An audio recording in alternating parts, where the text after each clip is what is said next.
Last week, Americans were riveted to their TVs watching the emotional testimony of Donald Trump's Supreme Court nominee, Judge Brett Kavanaugh, and his accuser, Dr. Ford. Now, what is happening over the past 72 hours, a lot of hotlines, abuse hotlines around the country are reporting a spike in calls of people saying, hey, I was sexually abused as well. We've heard a number of local politicians come out and say the same thing. Even the White House President's Counsel, Kellyanne Conway, saying that she too was a victim. I want to bring in Dr. Jeffrey Gardier to break this down. He's a clinical psychologist, has a lot of experience dealing with victims and stories. And Dr. Gardier, first of all, welcome back to Chasing News. Always good to see you. Always a pleasure to be here.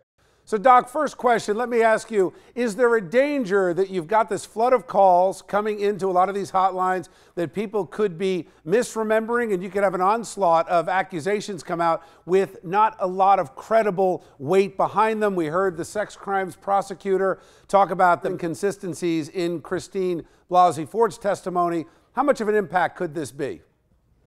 Well, first of all, the fact is that she did forget certain things in her testimony, but that is part and parcel of what happens with post-traumatic stress disorder. We forget sometimes the key details given the strength of that trauma. I think it's important that women be able to come forward, and if her testimony is able to do that, if they're able to now begin to remember things, but maybe not even in the detail that is needed, but it gets them to talk about it, I think that's important. Psychologically speaking, do you think the conversation, though, goes in one direction over the other because there is a presumption of guilt on the part of whoever is having the finger pointed at?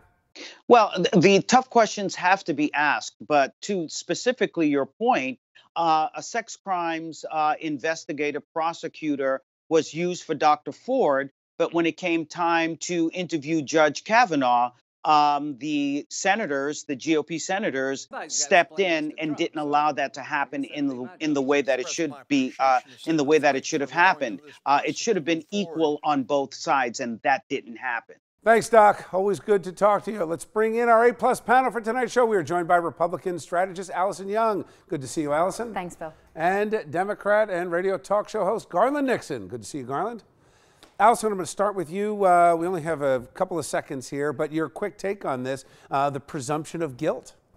I think it's probably the worst thing to come out of this. I unequivocally have a huge challenge in automatically believing the accuser, and I think it's discriminatory. It can be discriminatory against men or women or anyone that is accused to automatically assume that they're guilty. I think it's the worst thing that can come out of this, and that if we're going to address this in a public policy way going forward, if you think there's going to be an onslaught of these cases, we also have to talk about what happens to people if they falsely accuse.